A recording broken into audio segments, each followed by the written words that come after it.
തെരഞ്ഞെടുപ്പ് കളത്തിൽ ഉയർന്നുകേട്ട മറ്റൊരു വിഷയം കോമാളി പരാമർശമാണ്. പാലക്കാട്ടെ UDF സ്ഥാനാർത്ഥി രമേശ് പിഷാരടിയോട് ഈ പരാമർശത്തിൽ ഖേദം പ്രകടിപ്പിച്ചിരിക്കുകയാണ് CPIഎമ്മിന്റെ കേന്ദ്ര കമ്മിറ്റി അംഗമായ ഡോക്ടർ TM തോമസ് ഐസക്. തനിക്കെതിരായ പരാമർശത്തിൽ രമേശ് പിഷാരടി പ്രതികരണവുമായി എത്തിയതിനു പിന്നാലെയാണ് TM തോമസ് ഐസക്കിന്റെ ഖേദപ്രകടനം. ഇതിനിടയിൽ രമേശ് പിഷാരടിയെ അരസംഖ്യയെന്നും കോമഡി താരമെന്നും വിശേഷിപ്പിച്ച് CPIഎം പാലക്കാട് ജില്ലാ സെക്രട്ടറി EN സുരേഷ് ബാബു രംഗത്തെത്തി.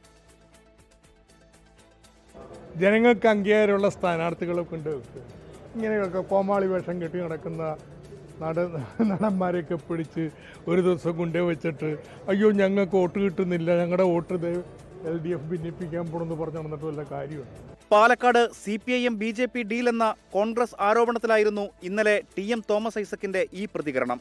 കലാകാരന്മാർ CPIഎമ്മിന് വെറുക്കപ്പെട്ടവരായത് എന്നാണെന്ന് ഐസക്കിനോട് രമേശ് പിഷാരടിയുടെ ചോദ്യം. ഇവർക്ക് എന്നു മുതലാണ് കലയും കലാകാരനും ഒക്കെ ഇത്രയും കാണാൻ വയ്യാത്ത ആളാകുന്നത്? അത് അവനവനോടൊപ്പം നിൽക്കാത്ത എല്ലാവരും വെറുക്കപ്പെടേണ്ടതാണ് എന്നുള്ളൊരു പ്രത്യയശാസ്ത്രം ഇങ്ങനെ പ്രചരിപ്പിക്കുന്നത് എന്തുകൊണ്ടാണ് എന്ന് എനിക്ക് മനസ്സിലാകുന്നില്ല സത്യത്തിൽ. ഇതോടെ ഖേദപ്രകടനവുമായി TM Thomas Isaac. Palakkad LDF ഉണ്ടാക്കിയിട്ടുള്ള ഏതോ ഡീലിനെ കുറിച്ച് ചോദ്യങ്ങൾ ചോദിക്കുകയുണ്ടായി.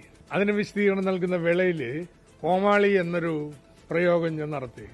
അത് പാലക്കാട്ടെ UDF സ്ഥാനാർത്ഥിക്ക് മനോവിഷം ഉണ്ടാക്കിയതിൽ എനിക്ക് ഖേദമുണ്ട്. താൻ ഏറെ ബഹുമാനിക്കുന്ന നേതാവെന്നും ഖേദം പ്രകടിപ്പിക്കേണ്ട കാര്യമില്ലെന്നും രമേശ് പിഷാരടി.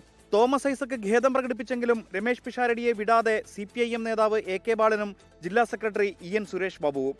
പാലക്കാട് ജില്ലയിൽ കോൺഗ്രസിന് ആകെയുള്ളൊരു മണ്ഡലം പാലക്കാട് മണ്ഡലമാണ്. അങ്ങനെയുള്ളവിടെ എന്തിനാണ് ഇത്രയും ദുർബലനായ, ഒരു രാഷ്ട്രീയമായ ഒരു ധാരണയുമില്ലാത്ത ഒരാളെ കൊണ്ട് മത്സരിപ്പിച്ചത്? അതിനൊരു ലക്ഷ്യമില്ലേ?